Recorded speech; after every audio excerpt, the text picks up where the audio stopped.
प्रिय विद्यार्थियों, इस आशा और पूर्ण विश्वास के साथ कि इस वैश्विक महामारी के काल में आप पूर्ण रूप से स्वस्थ होंगे, सुरक्षित होंगे। जैसा कि आप जानते हैं कि एलएलबी थर्ड ईयर के 5th सेमेस्टर में सीआरपीसी का पेपर है, यानी दंड प्रक्रिया संहिता, कोड ऑफ क्रिमिनल प्रोसीजर का एक पेपर है। तो आज हम इसके संबंध में जो सामान्य बातें हैं या जो प्रारंभिक बातें हैं उसके संबंध में डिस्कस करें। जैसा कि आप जानते हैं कि लॉ दो प्रकार का होता है, विधि दो प्रकार की होती है। पहला सब्सटेंटिव लॉ और दूसरा प्रोसीजरल लॉ। पहला मौलिक विधि और दूसरी प्रक्रियात्मक विधि। मौलिक विधि में व्यक्ति के अधिकारों और दायित्वों को बताया जाता है, वहीं जो प्रक्रियात्मक विधि है, प्रोसीजरल लॉ है, उसके अंतर्गत उन अधिकारों और दायित्वों को कैसे लागू किया जाए इसके बारे में बताया जाता है। तो जो हमारी जो दंड प्रक्रिया संहिता है, कोड ऑफ क्रिमिनल प्रोसीजर है, वह प्रोसीजर लॉ के अंतर्गत आता है। यहाँ कोड ऑफ क्रिमिनल प्रोसीजर के संबंध में एक क्वेश्चन अराइज होता है कि क्रिमिनल प्रोसीजर यानी दंड प्रक्रिया की आवश्यकता क्यों है। तो आप जानते हैं कि प्रत्येक सिविलाइज्ड सोसाइटी में जहां व्यक्तियों के अधिकार संविधान द्वारा या अन्य कानूनों द्वारा निश्चित होते हैं और साथ साथ रेगुलेट होते हैं, वहां यदि किसी व्यक्ति द्वारा उन अधिकारों को भंग किया जाता है, उसकी अवहेलना की जाती है, तो दंड देने का भी कानून निश्चित होता है। जैसा कि आपने इंडियन कॉन्स्टिट्यूशन के आर्टिकल 21 में पढ़ा है कि no person shall be deprived of his life and personal liberty except according to procedure established by law. अर्थात किसी व्यक्ति को उसके प्राण या दैहिक स्वतंत्रता से विधि द्वारा स्थापित प्रक्रिया के अनुसार ही वंचित किया जाएगा, अन्यथा नहीं।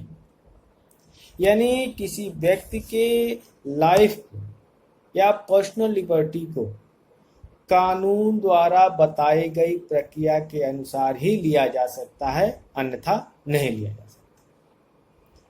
तो जो दंड प्रक्रिया संहिता है, सीआरपीसी है, वह प्रक्रिया बताता है कि किसी व्यक्ति के लाइफ को या उसकी पर्सनल लिबर्टी को किस तरह लिया जा सकता है।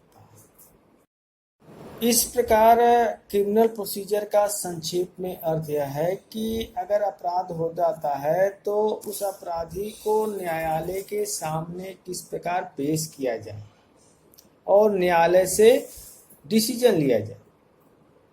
साथ ही साथ अगर न्यायालय ने डिसीजन दिया है तो उस डिसीजन को किस प्रकार एग्जीक्यूट किया जाए, कार्यान्वित किया जाए। क्रिमिनल प्रोसीजर में यह बताया जाता है कि अपराध करने वाले व्यक्ति को कैसे अरेस्ट करें, अपराध का इन्वेस्टिगेशन किस प्रकार किया जाए, इन्वेस्टिगेशन के पश्चात जो एविडेंस कलेक्ट किया गया है, साक्ष्य इकट्ठा किया गया है, उस साक्ष्य को उचित न्यायालय में प्रस्तुत कैसे करें।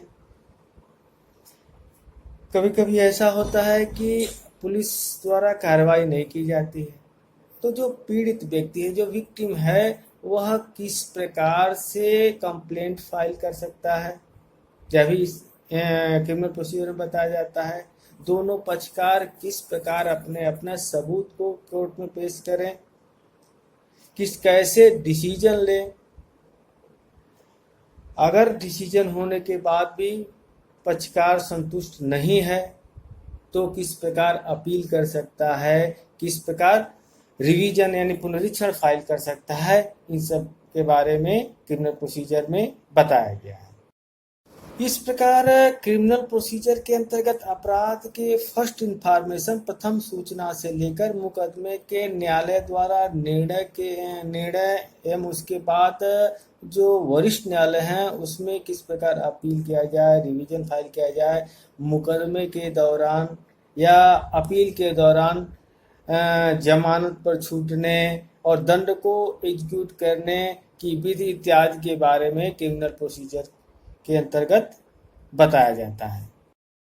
अब हम यहाँ वर्तमान दंड प्रक्रिया संहिता 1973 यानी the code of criminal procedure 1973 के संक्षिप्त इतिहास को यहाँ देखेंगे।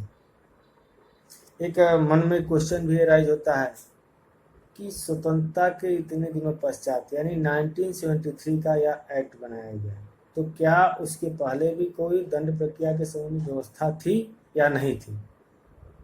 तो हम यहाँ इसके इतिहास को देखेंगे कि कोई व्यवस्था थी या नहीं थी। तो 1882 में पहला बार पूरे भारतवर्ष के लिए the code of criminal procedure यानी दंड प्रक्रिया संहिता बनाया गया था। 1882 के पहले पूरे भारतवर्ष के लिए दंड प्रक्रिया के संबंध में कोई एक कानून या एक अधिनियम नहीं था। भारतवर्ष को दो भागों में बांटा गया था 1882 के पहले।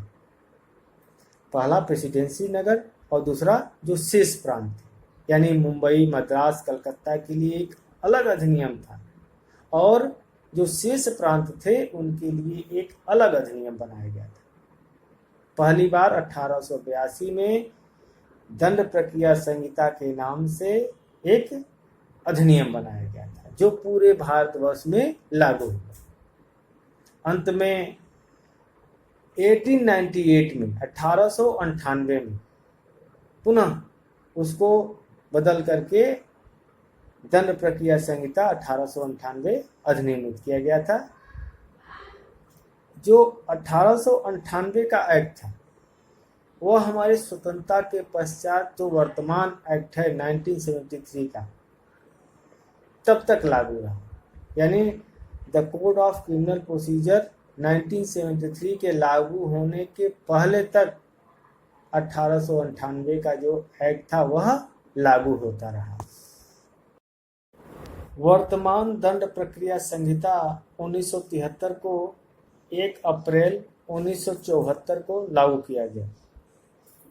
इसके अंतर्गत कुल 484 धाराएं हैं और इसे 37 चैप्टर्स में 37 अध्यायों में बांटा गया और साथ साथ इसमें 2 अनुसूचियां भी हैं, 2 शेड्यूल्स भी हैं। संविधान की 7वीं अनुसूची में 3 सूचियां दी गई हैं, यूनियन लिस्ट, स्टेट लिस्ट और कॉन्करेंट लिस्ट। जैसा कि आप जानते हैं कि यूनियन लिस्ट के संबंध में सेंटर और स्टेट लिस्ट के बारे में स्टेट कानून बना सकते हैं, वहीं समवर्ती सूची कॉन्करेंट लिस्ट के संबंध में सेंटर और स्टेट दोनों ही कानून बना सकते हैं।